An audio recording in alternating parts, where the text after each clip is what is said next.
Oke, baik. Assalamualaikum warahmatullahi wabarakatuh. Baik, anak-anakku sekalian yang Bapak banggakan ya, selamat pagi.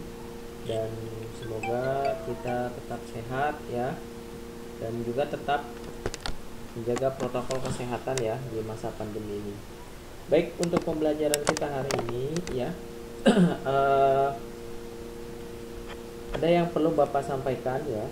Nah, jadi kita untuk di pembelajaran kita hari ini, sebentar ya, ini Bapak absen terlebih dahulu ya. Ya, jadi untuk pembelajaran kita hari ini ya, Bapak biasanya menggunakan YouTube, dan untuk absensi nanti Bapak akan share linknya itu di deskripsi video ini ya. Jadi kalau misalkan kalian belum melihat atau tidak melihat video ini, maka kalian tidak bisa absen ya, karena absen itu untuk absen linknya ada di bawah deskripsi ya. Oke, baik, untuk pembelajaran kita hari ini ya, pembelajaran kimia ya. Minggu lalu Bapak sudah sampaikan dan sudah perkenalan juga kepada kalian ya. Cuman sebetulnya ini Bapak belum kenalan juga ke kalian ya, muka-mukanya belum tahu ya. Jadi nanti mungkin kalau misalnya nanti ada waktu nanti ya, mungkin biasanya kan nanti Bapak akan menginstruksikan ke semua anak untuk mengumpulkan catatan ya, catatan buku. Jadi selama kalian pembelajaran ya, itu nanti silakan kalian catat, karena itu akan menjadi bahan penilaian juga untuk Bapak ya. Jadi catatan buku kimianya harus rapi gitu ya, nggak boleh acak-acakan gitu ya. Nah, untuk pembelajaran kita hari ini ya, nah ini untuk kompetensi dasarnya, kompetensi dasar di masa pandemi. Sebetulnya ada dua kompetensi dasar sebelumnya yang di sini ya. Di sini ada kompetensi dasar itu apa sih Pak? Ya mungkin ada yang nanya, kemarin kan Bapak sudah menjelaskan, tapi mungkin kalian belum paham ya. Kompetensi dasar ini itu adalah meliputi kompetensi yang harus kalian kuasai, atau istilahnya adalah mungkin kalau dulu ulangannya gitu ya. Nah jadi kalau misalkan ulangan ya nggak jauh dari materinya dari kompetensi dasar ini ya. Nah untuk kompetensi dasar di masa pandemi ini ya, itu langsung meloncat jadi melangkah dua kompetensi dasar dari keadaan normal. Jadi di sini langsung mengidentifikasi reaksi pembakaran hidrokarbon yang sempurna dan tidak sempurna, serta sifat zat hasil pembakaran CO2, CO, partikulat karbon. Nah, mungkin di sini Pak, waktu di kelas 10 saya nggak belajar misalkan tata nama ya, mungkin gurunya ya, nanti kan kemarin di kelas 10 kalian tidak belajar misalnya ada tentang tata nama, apa sih CO2.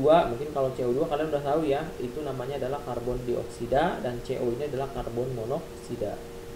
Ya kalau Bapak meskipun kompetensi dasarnya seperti ini, tapi kalau basicnya itu saling berhubungan ya, Bapak tidak akan bisa loncat ya, begitu. Artinya tetap Bapak ajarkan ya, tetapi tidak akan Bapak tekankan gitu ya. Kenapa? Karena ketika nanti tidak diajarkan, itu akan kerepotan nantinya. Kerepotannya di mana Pak? Ya nanti ketika nanti keadaan normal sudah tatap muka seperti biasa ya, nanti gurunya yang mengajarkan dulu kemarin nggak diajarin misalnya begitu ya. Nah itu bagaimana ya kan. Nah nanti ini kan jadi permasalahan juga ya. Nah makanya Bapak diajarkan saja ya, tetapi untuk kompetensi dasar nanti ketika ulangan itu mengarah ke 3.1 ya. Kalau untuk tugas ya, nanti Bapak akan memberikan tugas ya gitu ya. Tugas itu bagaimana Pak? Nanti tugas itu di upload melalui GCR. Jadi GCR itu kalian fungsinya adalah untuk upload tugas ya. Kenapa Pak? Nah itu karena kalau jarak jauh kan Bapak nggak bisa ngoreksinya secara langsung ya, jadi nggak bisa. Makanya Bapak ambil untuk apa? Untuk ini apa, penilaiannya secara jarak jauh. Jadi langsung memberikan nilai di Google Classroom ya. Nah, untuk sistem penilaian di sini, penilaian hariannya itu berupa tugas, yaitu 40%. Kemudian penilaian kompetensi dasar 30%, penilaian akhir semester 30%. Nah, kehadiran itu minimal 90% untuk KKM. Ya, jadi kehadiran ini penting ya. Jadi 90% minimal. Jadi kalau misalkan di bawah dari 90% ya siap-siap aja di bawah KKM kan gitu ya. Nah, itu konsekuensinya. Kalau misalnya nanti Pak saya nggak bisa ada misalnya sakit atau izin, nah silakan kalian nanti koordinasi atau japri langsung ke Bapak. Ya. Oke, baik, untuk pembelajaran kita hari ini yaitu di bab 1, yaitu adalah tentang senyawa hidrokarbon dan minyak bumi. Sebetulnya itu untuk materi secara pandemi langsung loncat ke minyak bumi. Ya, minyak bumi pun juga ini hanya loncat juga, jadi langsung ke apa namanya istilahnya tadi ya, langsung ke efek dari minyak bumi, biasanya dampak ya nanti biasanya. Tapi kalau tidak diajarkan ya nanti akan kerepotan ya. Oke, baik, untuk pembelajaran kita hari ini ya.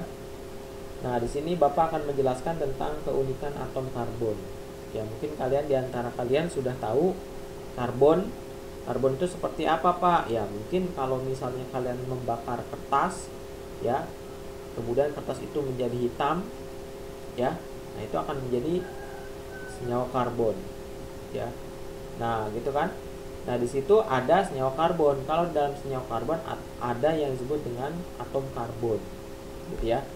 Nah, atom karbon mungkin kan dulu kalian pernah belajar tentang teori atom ya. Kalau atom itu kan berarti atom karbon, berarti kan unsurnya sendiri ya.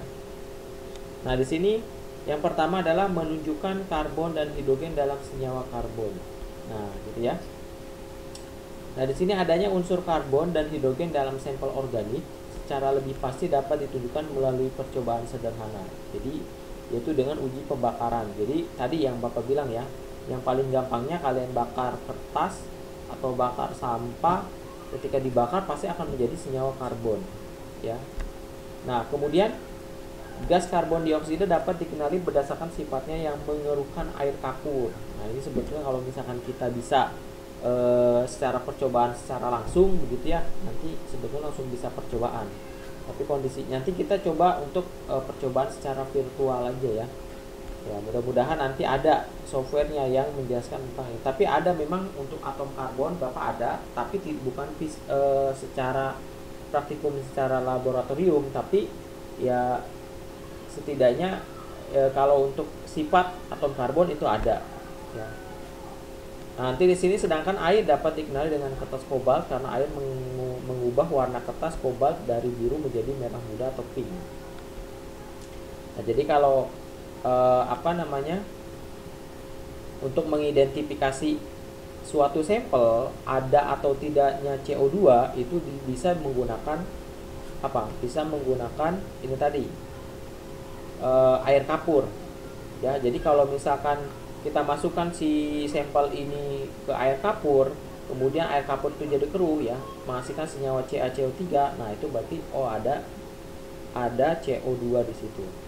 Nah, kemudian kalau kita untuk mengecek suatu sampel itu ada airnya atau enggak, nah jadi bisa itu sampelnya nanti jadi kertas kobalt biru ya, kemudian kita masukkan ke dalam sampel yang identifikasi ada air atau enggak, kemudian dicelupkan nanti kertas kobaltnya jadi merah muda. Nah, itu juga untuk mengidentifikasi H2O atau air ya.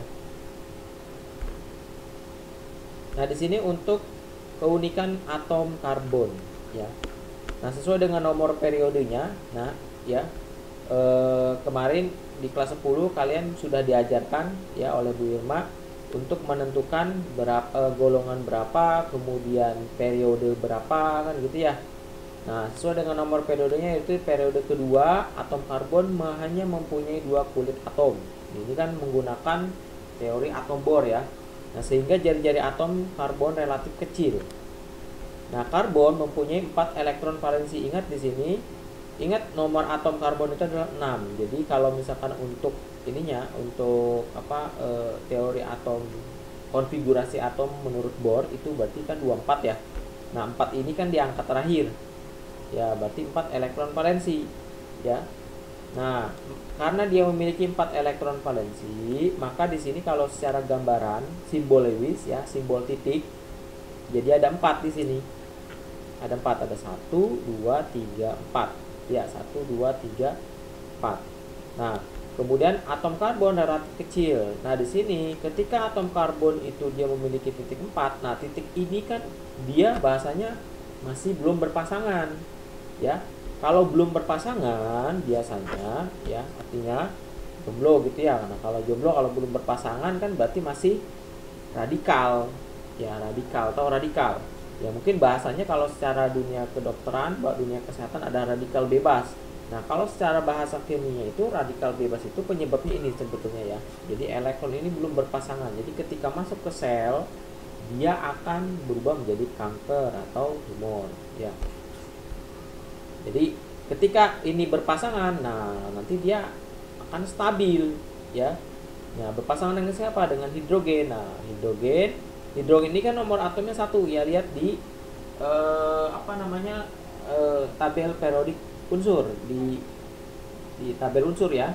Ada hidrogen nomor atomnya 1, maka untuk konfigurasinya 1, maka dia menyumbangkan 1 elektron di sini yang silang ya. Di sini juga sama, ini juga sama. Nah, ini kan disebut dengan oktet kemarin itu ya. Jadi 8, 1, 2, 3, 4, 5, 6, 7, 8. Jadi senyawa oktet 8. Ya. Kemudian juga juga bisa berikatan dengan metanol. Jadi dia harus oktet juga 1, 2, 3, 4, 5, 6, 7, 8. 1, 2, 3, 4, 5, 6, 7, 8. Jadi oktet.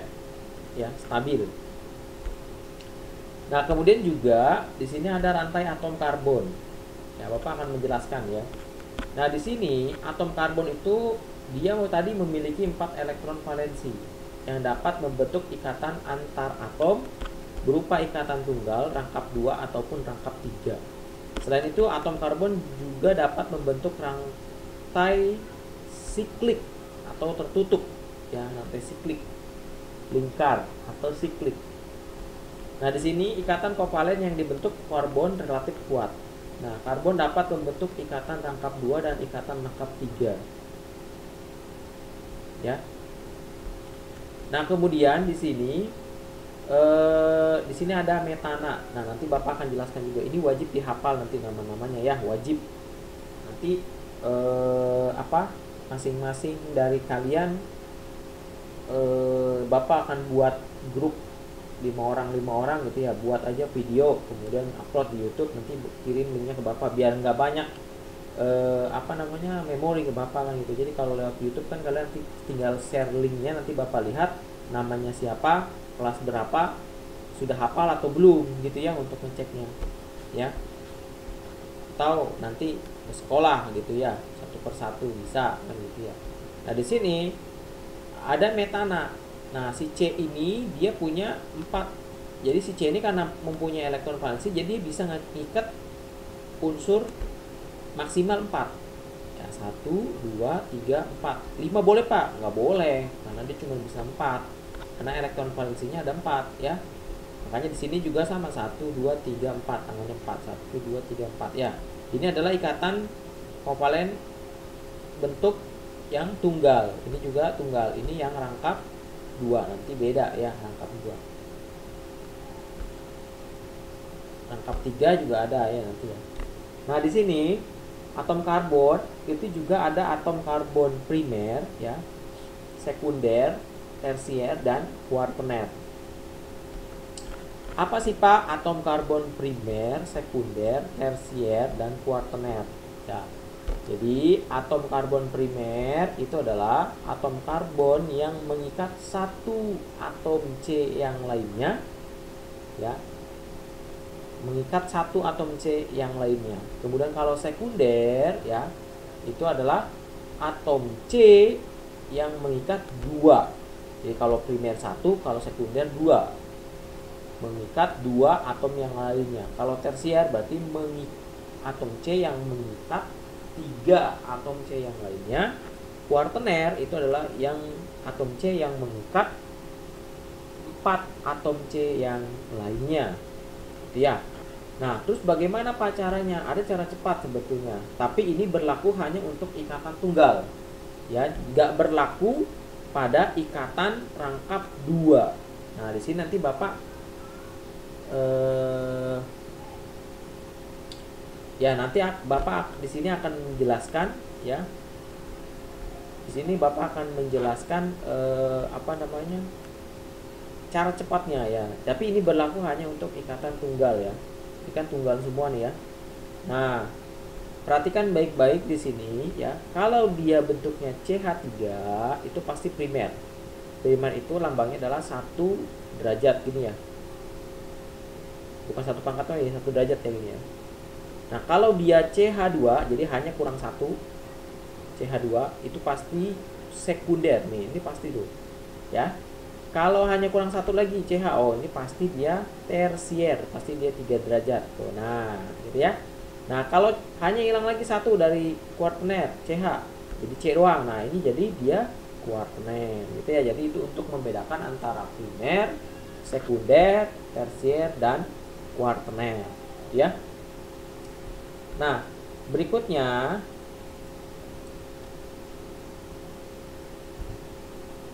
ya.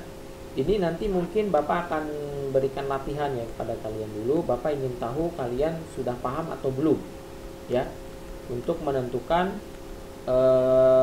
karbon atom C primer, sekunder, tersier dan kuartener. Ya, nanti Bapak akan berikan latihan. Nanti untuk hari ini Bapak akan menjelaskan hanya sampai ke penamaan alkana saja ya. Ya, jadi cukup sampai di situ. Nanti berikutnya, video berikutnya akan Bapak share kembali. Nah, ini perbedaan senyawa organik dan senyawa anorganik ya. Di sini senyawa organik kurang stabil terhadap pemanasan, umumnya sudah terurai pada suhu 700 derajat Celcius. Senyawa anorganik umumnya lebih stabil terhadap pemanasan ya. Mempunyai titik didih dan titik leleh yang relatif rendah, banyak yang berwujud gas atau cairan pada suhu kamar. Sedangkan untuk senyawa anorganik itu mempunyai titik didih dan titik cair yang relatif lebih tinggi, umumnya berwujud kristal atau padat pada suhu kamar seperti garam dapur, itu termasuk ke dalam senyawa anorganik ya. Karena dia memiliki titik leleh yang tinggi ya. Jadi kalau garam itu, awas jangan salah, kalau kamu melelehkan garam itu sulit ya dibanding melelehkan gula. Kalau gula itu kan senyawa organik. Umumnya berikatan kovalen organik, sedangkan kalau anorganik itu umumnya berikatan ion. Senyawa organik itu bereaksi lambat dan membutuhkan katalis. Katalis itu untuk mempercepat reaksi ya. Senyawa anorganik itu umumnya bereaksi lebih cepat. Senyawa organik itu lebih mudah larut dalam pelarut nonpolar. Nonpolar itu apa sih Pak? Ya, ini sebetulnya harusnya kemarin itu diajarin juga di kelas 10 ya. Membedakan antara senyawa polar dengan nonpolar. Biasanya kalau di kelas mungkin ya, di kelas 10 waktu itu, yang untuk yang kelas 12 sekarang ini Bapak ajarin ya. Jadi bagaimana caranya untuk membedakan antara senyawa polar dan non-polar. Kemudian juga lebih mudah larut dalam pelarut polar. Nah, ini beda antara polar dan non-polar. Kalau non-polar biasanya minyak kan gitu ya, bensin kan ya. Nah, dilihat dari mananya Pak ikatannya nanti kan gitu ya. Polar nah biasanya air kan gitu ya. Ada banyak juga ya. Kemudian juga di sini nah, yang pertama di sini ada penggolongan hidrokarbon tadi ya. Nah, ini bentuk yang siklik tadi, yang bentuk yang siklik. Nah, ini kan. Ini bentuk yang siklik. Nah, di sini yang siklik ini seperti siklik ini yang ini maksudnya yang ini ya, bentuknya segi 4 gitu ya. Nah, gitu kan. Nah, ini bentuk yang alifatik atau rantai terbuka, dibentuk alisiklik tertutup. Nah, kalau ini yang aromatik. Ya, aromatik berarti dia ya kayak parfum aja sih. Kalau parfum itu kan sebetulnya ini dari senyawa-senyawa kimia ya, dari senyawa hidrokarbon. Oke, berikutnya, nah ini ada senyawa, ada namanya propana, ini jenuh, propena tak jenuh, propuna tak jenuh. Berarti kalau yang berikatan rangkap itu pasti senyawa tak jenuh. Kalau senyawa yang berikatan tunggal satu gitu ya, ikatannya dia hidrokarbon jenuh. Nah, sini alkana. Nah, ini kamu nanti hafalin ya.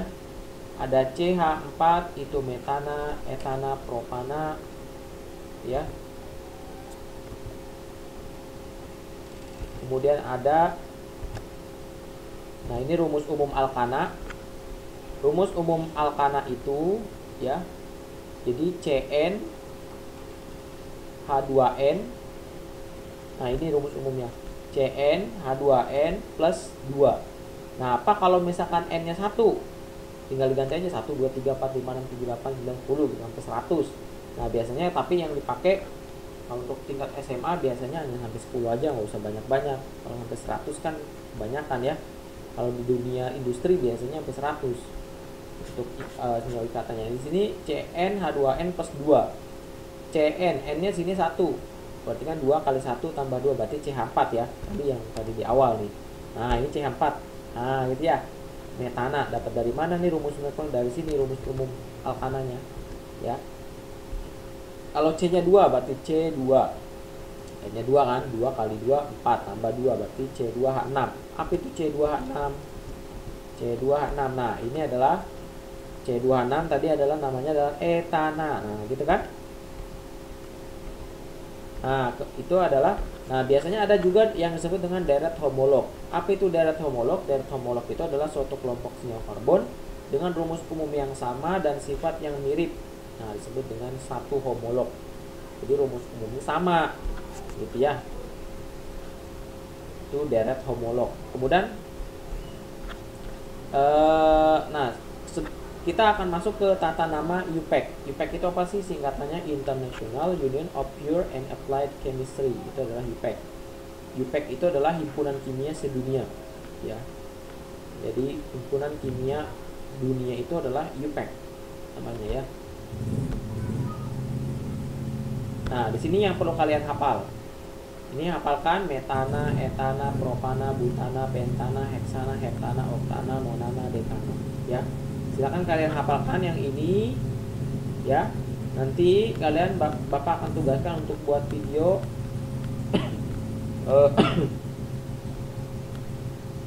apa namanya 5 orang lah, biar nggak terlalu banyak ininya ya. 5 orang nama-namanya siapa, kemudian Bapak ingin tahu kalian menghafalkan ini sudah hafal atau belum kan gitu ya. Ya kalau misalnya itu nggak usah ke sekolah, takutnya kalau sekolah berkerumun ya. Jadi di sini kita bisa menggunakan teknologi aja. Ini kalian hafalkan dulu ya.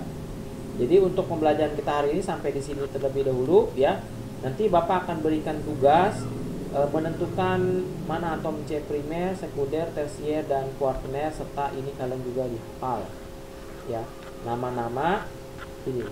Karena ini nanti jadi ujung tombak kalian ketika nanti apa? Ketika nanti belajar di hidrokarbon ya, tentang tata nama. Tata nama sih tidak Bapak akan ini kan ya. Bapak akan masukkan aja lah ya nanti di penilaian kompetensi dasar, karena ini basic dasar di termo juga ya. Basic dasar di termokimia. Ya kalau misalnya nanti ada soal bentuknya iso-oktana ya repot juga kalian, iso-oktana apaan ya. Jadi Bapak kalau loncat itu agak repot ya. Itu saja mungkin untuk penjelasan kita hari ini ya, penjelasan dari Bapak ya. Nanti Bapak akan lanjutkan kembali ya pembelajarannya ya. Itu saja dari Bapak ya, kurang lebihnya mohon maaf. Wabillahi taufiq wal hidayah. Wassalamualaikum warahmatullahi wabarakatuh.